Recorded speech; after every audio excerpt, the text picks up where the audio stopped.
오늘 옆에 계신 분에게 한 주간 평안하셨습니까? 뵙고 싶었습니다. 같이 인사 나누시도록 하죠. 반갑습니다. 감사합니다. 여러분, 기도란 뭐라고 생각을 하십니까? 혹시 우리가 잘못 오해하면 기도를 하나님을 컨트롤해서 내가 원하는 것을 이렇게 따내는 거라고 생각을 해서 머릿속에 알라딘의 요술램프를 기억하는 분이 계실지 모르겠습니다. 혹시 여러분 그 영화 보셨죠? 이렇게 막 램프를 문지르면 그다음에 막 지니가 나오죠. 딱 나와서 하는 말이 마스터, 주인님 무엇을 도와드릴까요? 무엇을 원하십니까? 그러면 그때 이제 오다만 하면 되잖아요. 짜장면 2개 아니면 짜장면 너무 물렸으니까 탕수육도 같이 그렇게 생각하면서 기도가 내가 필요한 것을 하나님을 조정해서 원하는 것을 따내는 거라 이렇게 생각을 하게 되면 우리는 기도의 그 풍성한 것들을 너무 많이 놓치고 살아가는 겁니다. 사실은 기도는 하나님을 조종하는 게 아닙니다. 하나님과 하나됨을 누려가는 것입니다. 그래서 기도할 때 하나님을 부를 때 뭐라고 부르시죠? 아저씨 부르는 분 안 계시죠? 또 전능하시고 전지하시고 거기서 끝나도 의미가 적어지는 것 같아요. 그래서 우리는 기도할 때마다 하나님 아버지. 근데 또 옛날 어르신들은 조금 더 친밀감 있게 부르시죠.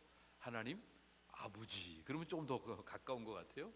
그러면서 아들과 아버지의 하나됨을 누리는 이 시간이 기도인 것을 깨닫게 되면 기도를 통해서 풍성한 것들을 누릴 수 있게 됩니다. 하나님과 일체감을 갖는 순간 하나님의 모든 것들을 누릴 수 있는 특권의 자리에 서게 됩니다. 하나님 나라의 그 하나님의 영광의 유업자가 되는 이 놀라운 복을 기도를 통해서 우리가 누릴 수 있게 되는 거예요. 이게 얼마나 놀라운 특권입니까? 근데 우리는요, 기도를 온전하게 하지 못하는 안타까운 현실이 있습니다. 왜냐하면 주어진 상황에 눌리기 때문에 그렇습니다. 우리는 어쩔 수 없이 어떤 컨디션 아래 살게 되고 그 시츄에이션을 우리가 받아들일 수밖에 없게 되는데, 상황을 보면요, 내가 좀 몸이 약하다, 혹은 내가 돈이 없다, 사람들한테 오해받고 관세받고 있다, 이런 어떤 시츄에이션에 눌려서 끌려가게 되면 결국은 그 삶의 자리는요, 늘 뭔가에 불편을 느끼면서 항상 마음에 불만이 꽉 차게 됩니다.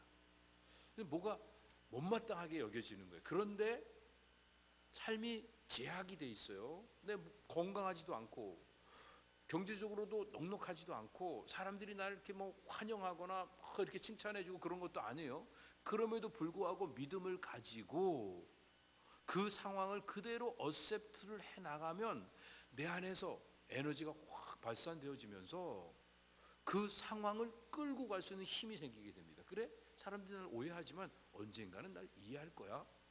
그러니까 그 상황에 대해서 내가 벌벌 떨지 않고요, 그걸 그냥 받아들이는 순간에 내 속에 있는 에너지로 그 모든 여건들을 갖다가 다 편안하게 펼쳐나갈 수 있는 이런 능력의 자리에 설 수 있게 되는 것입니다.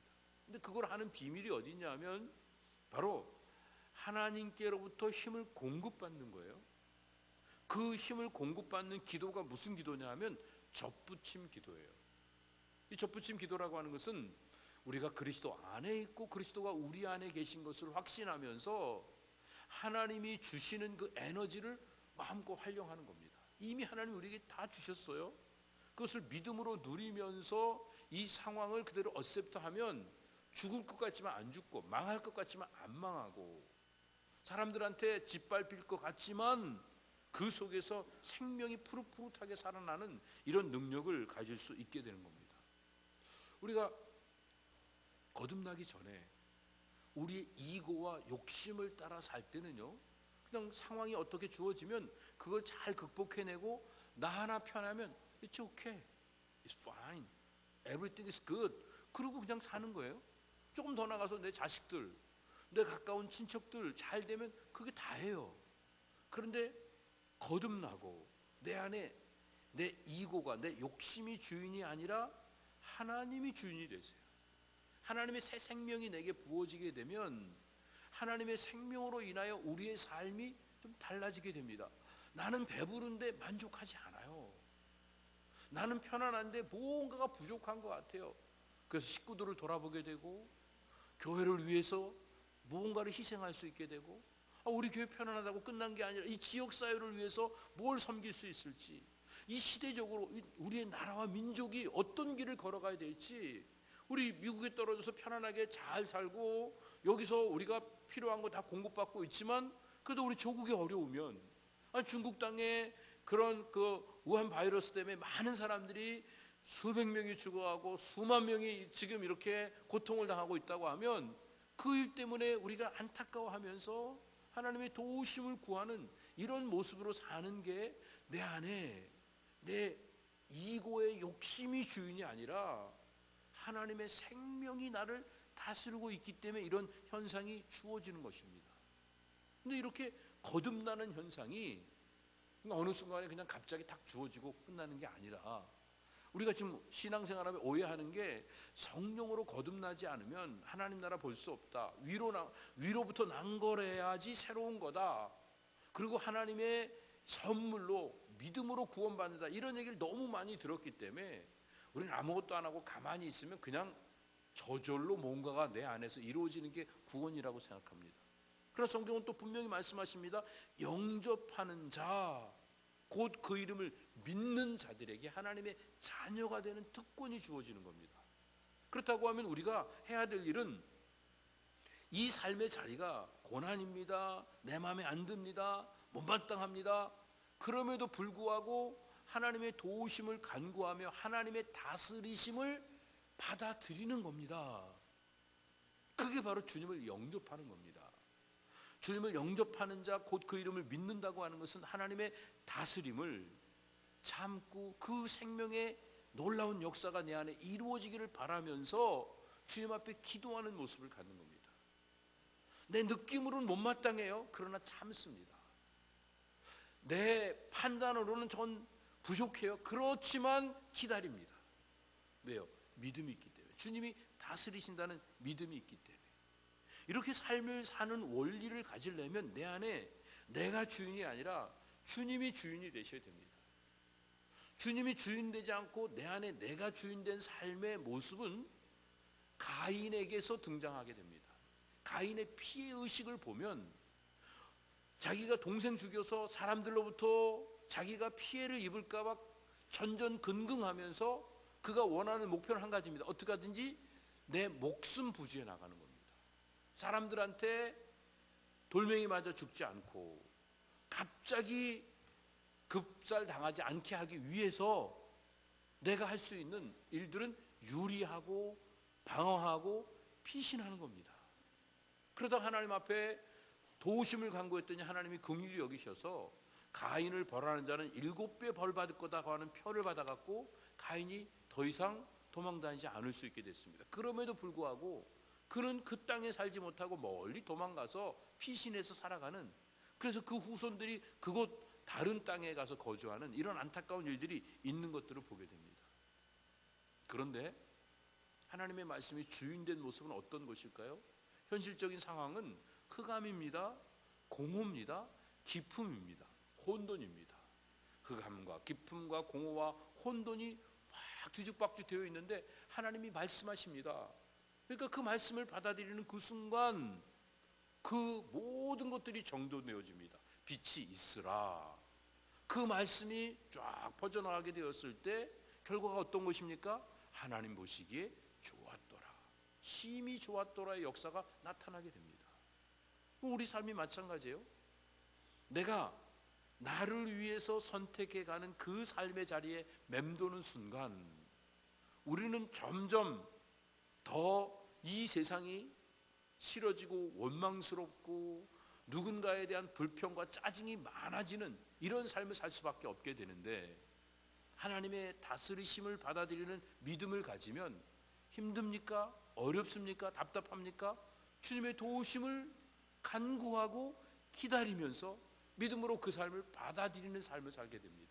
그러면 보시기에 좋았더라의 역사가 온전하게 나타나게 됩니다. 그러니까 오늘 예수님께서 재림을 준비하는 성도들에게 꼭 필요한 상황을 누가복음 17장에서 끝내지 않으시고 18장으로 연결해서 기도할 것을 말씀하십니다. 그런데 어떻게 기도하라고요? 늘 기도하라고 말씀하십니다. 또 낭망하지 말고 기도하라고 말씀하십니다. 여기에 세상은 어떤 모습입니까? 세상은 불의한 재판관과 같습니다. 자기 멋대로입니다. 하나님을 두려워하지 않습니다. 사람들 힘이 없는 사람은 무시합니다. 조금 잘난 사람들은 대우받는 것 같지만 결국 그 사람들도 다 이용당하고 마는 겁니다. 이런 재판장이 재판정에서 판단하는 것처럼 세상을 주관하는 약한 세력, 이 사탄 마귀가 세상을 그렇게 끌고 가고 있습니다. 그렇지만 거기에 우리가 염려할 게 없습니다. 홀로 사는 이 여인, 어쩌면 우리 성도를 대신하는 모습입니다. 홀로 사는 여인은 누구에게도 하소연할 곳이 없습니다. 의지할 곳이 없습니다. 세상에 살고 있는 성도들은요, 세상에 의지할 게 없습니다. 세상에 믿을 게 없습니다. 그렇지만 하나님의 역사하심이 어떻게 나타나느냐?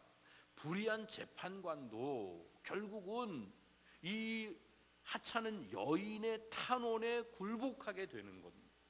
이것이 귀찮아서라도 들어주는 이런 일이 있는데, 우리를 사랑하시고 우리의 모든 마음의 소원을 빨리 응답해 주시기를 간절히 염원하시는 하나님이 우리가 기도만 하면, 우리가 하나님께 맡겨드리기만 하면, 우리가 하나님의 도우심을 간절히 사모하기만 하면 하나님은 왜 안 주시겠느냐? 그러면서 오늘 말씀을 우리에게 도전 주시는 거예요. 그런데 맨 마지막에 뭐라고 말씀하십니까? 그런데 인자가 올 때, 마지막 때에 사람들에게서 이런 믿음을 보겠느냐? 겨자씨 하나일 만한 믿음만 있어도 산을 명해서 바닷속에 심겨지라 할지라도 그 기적 같은 역사가 반드시 일어나는데, 이 불쌍한 여인이 재판장에게 귀찮게 하는 탄원보다도 못하게 한 번, 두 번 하다가 안 된다고, 억울하다고, 세상 썩었다고, 모든 것들이 엉망이라고 불평, 원망, 짜증만 내고 살고 있는 이 모습을 보면서 믿음을 보겠냐고 한탄하시는 이런 내용을 오늘 본문에서 만나게 됩니다. 왜 우리가 낭망하지 말아야 됩니까? 세상은 불의한 재판관과 비슷합니다. 세상은 악이 세상을 다스립니다. 그렇지만 하나님의 다스리심이 반드시 우리에게 다가올 것을 믿기 때문에 우리는 낭망하지 않습니다. 그래서 우리 주님의 다시 오심을 기다리는 성도들은 반드시 기도할 것을 명하고 계십니다. 왜냐하면 삶이 점점 힘들어질 거거든요. 세상은 점점 더 험악해질 거거든요. 난리의 소문들이 요 질병 지나가면 끝날 게 아니에요. 사스 왔을 때 사스만 지나가면 끝날 줄 알았죠. 우한 바이러스가 올지 어떻게 알았어요? 더 많은 사람이 죽고 있죠. 근데 이게 시작이라고 그러죠. 여기서 끝날까요? 점점 난리와 기근과 소문, 여러 가지 사건 소문들은 점점 더 많아질 겁니다. 이런 세상에 그것만 있나요? 부조리는 어떻습니까? 악한 군왕들이 일어나기 시작합니다. 말도 안 되는 사람들이 세상을 다스리기 시작합니다. 정말 어린 아이들이 컴퓨터 몇 개 이렇게 해갖고서 세상의 돈을 한꺼번에 다 가져가고, 평생 동안 비즈니스 하면서 성실하게 살았던 사람들은 노후 대책도 없이 살아가는 일들이 곳곳에서 일어나기 시작합니다. 이런 부조리한 일들이 계속 일어나고 있는 상황 속에서 우리가 해야 될 일은 불평, 원망, 짜증, 누군가의 시비, 다툼, 이런 것들을 할 게 아니라 주님이 언젠가는 우리를 다스리실 것이라는 이 믿음을 가지면서 하나님 앞에 낭망하지 않고 깨어서 기도하는 것이 우리 성도들이 해야 될 사명인 줄로 믿습니다. 이 사명을 일깨워 주시기 위해서 누가복음 17장은 17장으로 끝나지 않고 그 다음에 뭐가 나온다고요? 18장에 있는 이 사건으로 우리에게 교훈을 주고 계신 것입니다. 다시 한번 같이 보도록 하죠. 1절 읽습니다. 항상 기도하고 낭망치 말아야 될 것을 저에게 비유로 하여 가라사대, 어떤 도시에 하나님을 두려워 아니하고 사람을 무시하는 한 재판관이 있는데, 그 도시에 한 과부가 있어 자주 그에게 가서 내 원수에 대한 나의 원한을 풀어주소 하되, 그가 얼마 동안 듣지 아니하다가 후에 속으로 생각하되 내가 하나님을 두려워하니 하고 사람을 무시하나 이 과부가 나를 번거롭게 하니 내가 그 원한을 풀어주리라. 그렇지 않으면 들어와서 나를 괴롭게 하리라 하였느니라. 그냥 이 얘기만 들어도요, 우리가 뭘 해야 되는지 길이 쫙 열리는 것 같습니다. 낭망치 말아야 될 이유가 뭐라고요? 이게 기도의 전제 조건이기 때문에 그렇습니다. 항상 기도하라. 이 판도테라고 하는 이 말은요, 중단이 없이 끊임없이 계속 되어지는 겁니다. 여러분, 호흡이 끊어지면 안 되잖아요. 그렇지만 그것처럼 기도도 끊어지면 안 되는 겁니다. 저희 그 작은 애가 스마트워치를 갖고 있나 봐요. 이렇게 밥 먹으면서 그런 얘기를 하더라고요. 아빠, 이 시계가 나보고 숨 좀 쉬라고 그래. 무슨 얘기했더니 자기가 밥 먹을 때는 숨을 잘 안 쉬고 막 급하게 먹나 봐요. 그랬더니 여기다 숨 쉬어라 이렇게 나온대요. 이렇게. 여러분 시계도 그러세요? 그러니까 일반적으로 이게 스마트워치가 똑똑하니까 이 피부를 통해서인지 우리가 숨을 얼마나 쉬고 있는지 이걸 다 파악해 갖고 여기에 이제 다 이걸 인디케이션을 주나 봐요. 그런데 영적으로도 좀 그런 어떤 기계가 있으면 좋을 것 같아요. 스피리추얼 스마트워치가 있어갖고 기도 안 하면 기도 좀 해라. 근데 사실은 있어요. 그게 뭐죠? 우리 이렇게 모였을 때 우리가 같이 모여서 예배를 드리다 보면 우리가 알잖아요. 기도 안 했는데 살았어요. 겨우겨우 유지하면서 가늘게 호흡하면서 생명 유지하는데 불편하죠. 힘들죠. 왜? 호흡이 깊지 않으니까. 조금만 움직여도 숨차죠. 호흡을 짧게 하니까. 근데 호흡을 정상적으로 건강하게 잘 내쉬면요, 뛰어도 괜찮습니다. 활동을 해도 괜찮습니다. 기도하지 않으니까, 우리의 영적 삶이 기도하지 않으니까 작은 일에도 불편합니다. 힘듭니다. 누가 조금만 나한테 이상한 눈빛만 줘도 견딜 수가 없습니다. 왜 그렇죠? 우리가 호흡을 제대로 못하고 있기 때문에 나타난 증상이라고 볼 수가 있습니다. 그래서 주님 말씀하시면 낭망하지 말고 그냥 기도해라. 현실적으로 누가 어떤 모습을 갖고 있다고 그 에너지에 끌려다니는 이런 삶을 살지 말라고 말씀하고 있는 것입니다. 실제로 보면 이 로마에 있는 판사는요, 하나님 두려워하지 않습니다. 왜? 신앙이 없으니까. 당연한 얘기입니다. 세상은 하나님 안 두려워합니다. 그러니까 하나님 믿는 사람을 너무 우습게 여깁니다. 그럼에도 불구하고 자주 찾아가서 애원했더니 귀찮아서라도 들어줬다고 말하고 있습니다. 근데 여기서요, 그 불의한 재판관과 선하신 하나님을 대조시키고 있습니다.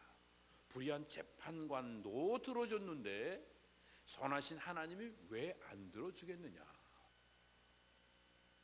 이 사실을 깨닫는다고 하면 여기서 우리가 깊은 도전을 받게 됩니다. 여러분, 재판장이 바뀐 이유가 뭐예요? 집요하게 요청을 했기 때문에 그의 심경이 바뀐 거예요. 집요하게 계속해서 요청을 하게 되니까 안 들어주면 내가 귀찮을 거다 생각해갖고 악한 자라도 그 어려운 홀로 사는 여인의 그 소원을 들어주는 일이 있는데 선하신 하나님이 하물며 우리의 기도하는 것을 안 들어주겠느냐. 이 사실을 성경은 우리에게 일깨워주고 있는 것입니다. 재판장이 뭐라고 표현했냐면 저가 나를 괴롭게 하리라. 일단 이 괴롭게 하리라는 무슨 뜻이냐면 눈탱이를 밤탱이로 만든다는 얘기예요. 저기 주먹으로 눈 밑을 쳐갖고 눈을 이렇게 부르트게 만드는 그런 게 괴롭게 한다는 그 의미예요. 그러니까 아마 무슨 뭐 폭력을 가한다는 것보다 귀찮게 해서 나에게 심각한 피해가 있을지 모른다고 생각해서 자기의 그 고난을 가지고 억울함을 해소해 줬다고 하면 우리 하나님은 하나님의 자녀들이 이 세상 살면서 당하는 억울함이 얼마나 많습니까? 예수님 믿기 때문에 당하는 불편이 얼마나 많습니까? 이 세상의 부조리함, 이것 때문에 속상할 때가 얼마나 많아요. 근데 왜 그걸 안 들어주시는가? 이유는 한 가지, 우리를 기다리시는 거예요. 우리 전체를 다 하나님이 아름답게 만들어가기를 원하시는 것입니다. 그래서 뭐라고 말씀하십니까? 주께서 또 가라사대 불의한 재판관의 말한 것을 들으라. 그 불의한 재판관이 뭐라고 얘기했죠? 귀찮아서라도 들어줬다.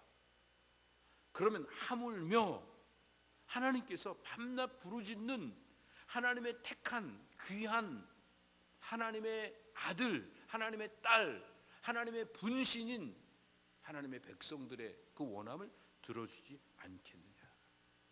그러면서 저희에게 오래 참으시겠느냐? 멋대로 살아가는 사람 하나님 그만 안 두신다는 얘기입니다. 하나님이 오래 참지 않고 당장의 심판을 내리실 거라고 말씀하십니다. 그러나 모두를 복되게 하시고 이 세상을 온전히 통치하시기 위해서 하나님이 기다리고 계신 것입니다. 내가 너에게 이르노니 속히 그 원한을 풀어주시리라. 할렐루야. 여러분, 주님이 우리의 억울함과 우리의 속상함을 들어주시고 우리의 마음속에 원한을 다 풀어오실 줄 믿으십니까? 이런 믿음이 있다고 하면 우리가 뭘 해야 되죠? 그런데 왜 기도하지 않는가? 그래서 성경이 뭐라고 말하고 있는지, 그러나 인자가 올 때 이 세상에서 믿음을 보겠느냐. 그럼 기도를 안 한다는 얘기예요. 우리 보고 호흡을 안 한다는 얘기예요. 믿음의 기도란 어떤 기도입니까? 다시 말씀드립니다. 오늘 본문은요, 불의한 재판관과 의로우신 하나님을 대조시켜 놓고 있습니다. 불의한 재판관도 이 억울한 과부의 탄원을 들어주는데 선하신 하나님이 왜 우리의 기도에 들어주지 않겠는가? 반드시 들어주신다. 그런데 지금 당장에 이루어지지 않는 이유는 베드로서 3장에 있는 말씀처럼 사람들이 다 회개하고 돌아오기를 간절히 염원하고 계시기 때문에, 한 사람이라도 더 구원받고 우리의 삶이 더 온전해져서 이 세상에 하나님의 통치가 이루어지기를 바라는 마음에서 기다리고 계시다. 이렇게 말씀하십니다. 그럼 우리가 뭘 해야 됩니까? 믿음을 가지고 항상 낭망치 말고 기도하는 일들을 해야 될 것을 여기서 말씀하고 있습니다. 말세가 점점 가까워옵니다. 세상의 난리의 소문은 점점 커갑니다. 그럴수록 위협을 느끼고 불만이 찰수록 우리는 세상에 악소리를 내는 게 아니라 하나님 앞에 주여 불쌍히 여기소서, 은혜를 베풀어 주시옵소서, 우리 주님 앞에 탄원하고 우리 주님 앞에 간청하는 이 기도가 우리에게 필요한 것입니다. 몇 번 기도했는데 안 된다고, 안 돼, 못해, 그리고 포기하면 안 된다고 계속 강조하고 계신 겁니다. 세상은 기도하지 않습니다. 기도하지 않는 몇 부류의 사람들이 있습니다. 조금만 어려운 일이 일어나면 기도하고 잘 살다가 갑작스럽게 큰 어려움을 만나면 에이, 내 운명이지, 어쩔 수 없지 뭐, 그리고 좌절하는 사람이 있습니다.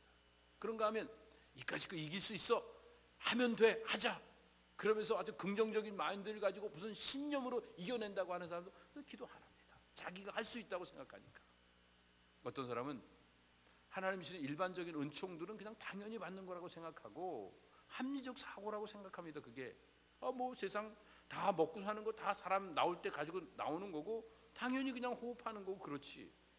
그러나 우리가 숨 쉬는 것도 얼마나 하나님 앞에 감사합니까? 어느 날 자다가 그냥 우리가 숨이 멈출지 어떻게 알아요?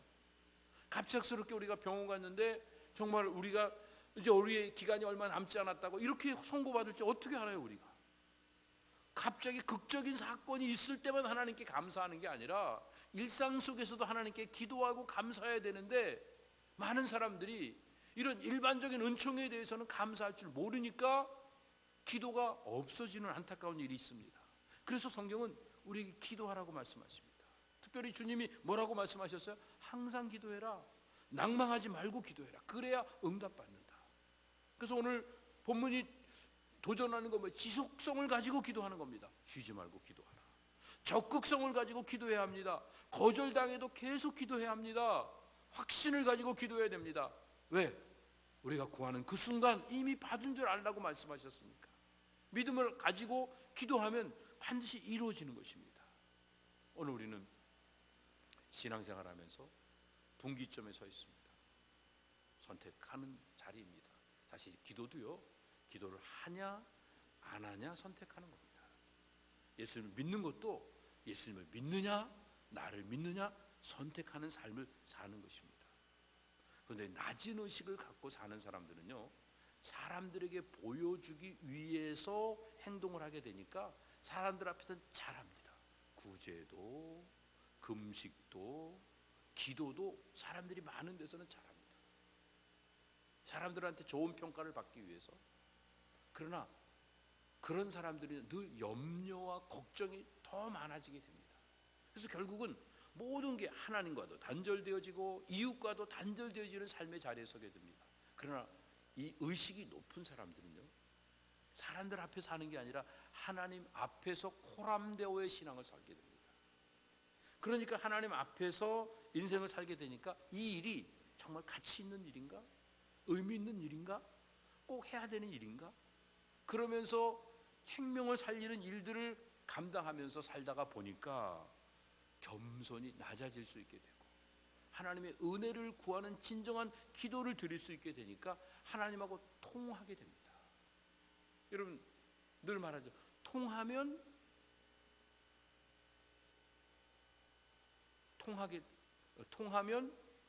불통하게 되고 불통하면 통하게 된다. 이게 너무 어려운 얘기 같은데 무슨 얘기냐면 하나님하고 통하면 통증이 없어지게 됩니다. 이 세상의 아픔을 우리가 이겨낼 수 있게 됩니다. 그런데 하나님하고 불통하면 또 우리가 모든 것들을 아프고 힘들 수밖에 없게 됩니다. 실질적으로 문제는요, 통하지 않는 것이 문제입니다. 우리 인간의 몸 구조도 그렇잖아요. 서큘레이션이 안 되기 때문에 문제가 되는 겁니다. 통하면 모든 것들이 회복되어지고 아름다워지기 시작합니다. 우리가 높은 의식을 가지고 하나님과 통하는 삶을 사는 것, 이게 기도하는 삶입니다. 접붙임 기도가 무엇입니까? 주님이 우리 안에, 우리가 주님 안에 있는 이런 삶을 살아가는 것입니다. 우리가 누구인지를 알고 하나님이 누구인지를 알면 우리의 삶은 달라지기 시작합니다. 나는 정말 죄인입니다. 나는 죽어야 될 사람입니다. 그런데 주님은 누구십니까? 죄짐 맡은 우리 구주 어찌 좋은 친구인지. 우리 주님이 우리의 죄짐을 대신 짊어져 주셨습니다. 얼마나 감사한 일입니까? 사실 누가 이렇게 어디 식당 가서 밥 먹었는데 대신 밥값만 내줘도 얼마나 고마워요. 몇 번씩 가서 인사를 하잖아요.